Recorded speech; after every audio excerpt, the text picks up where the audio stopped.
What's going on, everyone? Welcome back to the channel. My name is Jay Seals, and today I'm going to be showing you how I made a little over $1,600 taking trades from this week and last week. So let's get right into it. I just opened up a new Apex account just last week, and I'm already halfway to being funded on a 50K account.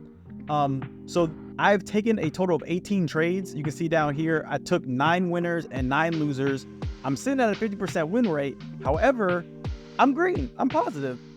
This is without counting for fees, so I'm really at about $1,600 minus all the fees that I took. So it's been a really good 2 weeks.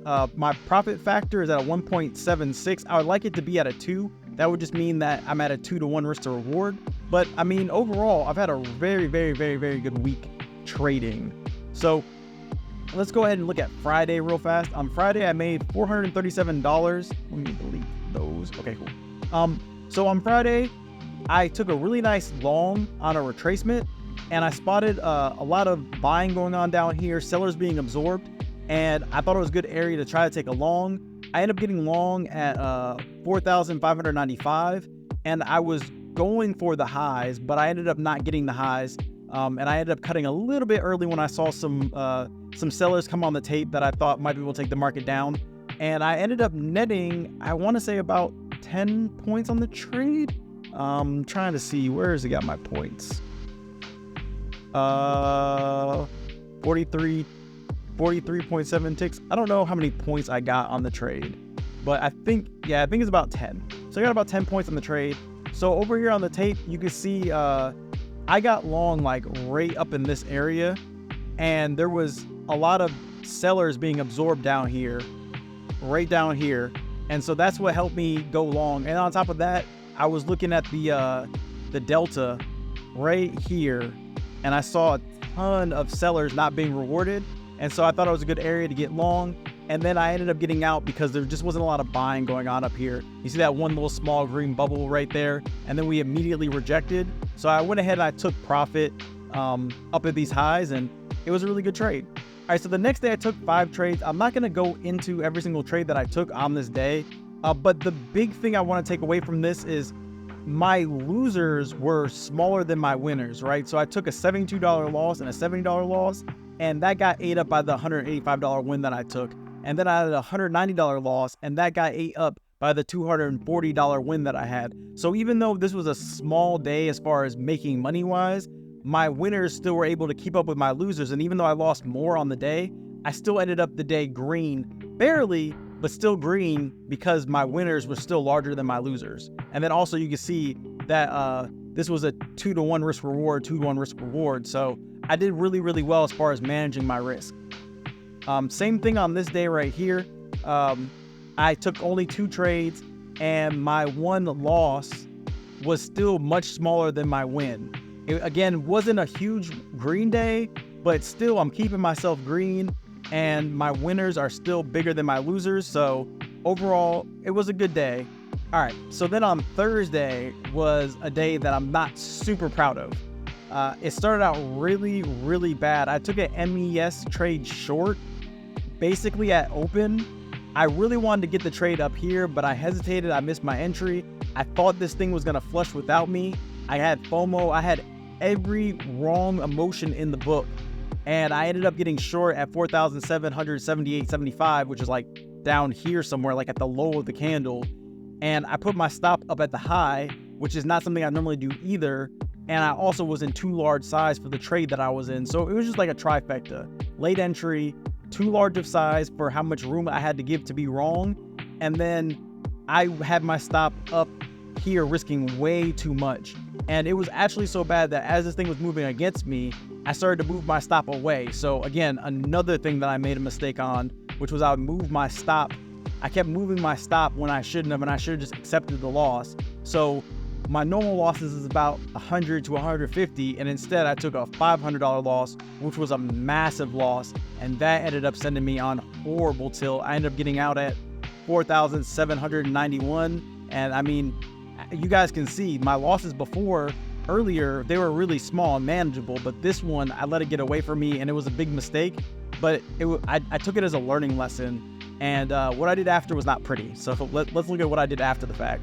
All right, so after I took that trade, I ended up sizing up to a mini. I think it was actually 2 minis, I want to say. No, I was in 3 minis. Sorry, I sized up to 3 minis. And again, I did the same thing. I tried to get short at the low. I should have been short up here, but instead I got a late entry, and I ended up getting stopped out, taking a $450 loss. But in this case, I only took a 3-point loss, so my risk was a little bit better managed. But again, really bad entry. Chasing again, expecting for us to break these lows, but instead I got the bottom and we ended up coming right back up into the highs, and that was my second loss on the day. So after I took that second loss, I immediately got back in long. Again, remember, I was on a little bit of tilt here, so I immediately got back in long, speculating that we were putting at a higher low. So we had this high, this low, we had a higher high, higher low, and I was speculating we were going to make a higher high coming back up. So I got in 3 minis again, and I ended up securing 3 points on this trade. As soon as we printed this candle and I saw the rejection, I got out for a $450 win this time, pretty much replacing the loss that I made. But I was up a lot more on the trade, but I couldn't take it. This candle happened so quick, so ended up getting out, and now I'm only back down to being down to 500.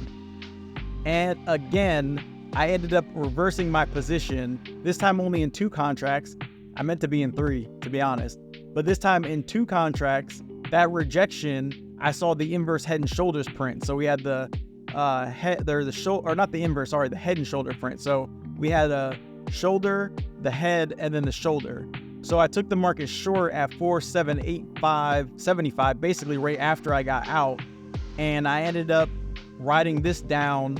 We broke structure right there, and then I ended up getting out on this candle for 1, and then I was speculating we were going to continue, but being an apex, I didn't want to give too much back, and I actually got out before we got this next dump here. So I ended up basically breaking even. So now I'm back to even on the day. I was down 500, actually I was down 900, got back 400, then got back to 500. So now I'm back to break even, and then things get even more interesting. I took another trade and lost 600. So on this trade, I was speculating that we were going to come back up. We had these nice lower wicks, and on the tape I was seeing some buying, so I thought that maybe this would be the end of the selling, and we were at the lows of the day. So I kind of had a lot of confluences to take the market long. I got long on 3 contracts, giving myself 4 points, and ended up getting stopped out pretty quickly. Again, you got to remember, I was a little tilted. So seeing this strong selling come in, I decided it was time to get short, and this was probably the craziest trade that I had all week. I got in short for 3 contracts, assuming that we were going to continue going lower. I had to hold through heavy conviction because we came down and I was up about $700-ish or so on the trade, and then we came right back up. My stop loss was like somewhere up here at the time, and we came all the way back up and we flushed again, and I was thinking, oh, this is the flush, this is the one to take us down even lower, so I should be able to ride this down to my profit target, which I'll be honest, I don't remember what my profit target was, but I think it was a demand zone that was down lower. So we came down, and again we got stopped at the same level. I still didn't sell. I was still up about like $700 in the trade. I was trying to hold it, and we came all the way back up. And as we came back up, again, cardinal sin, I moved my stop loss up to this level right here. And the reason why I moved it was because I didn't want to get stopped out on a potential stop run. That did end up happening, so I was right. But it was just all emotion. It was pure emotion and pure, like, I knew that the shorts were going to come in just because we were making lower lows and lower highs. And even though we couldn't break, the market wasn't coming back above this high. And I wanted to give it a little bit more room in case we ran the high and then end up pushing down lower. And that's exactly what happened. We ran the high, and I actually added to my position. So I added 2 more contracts up here at 47.80.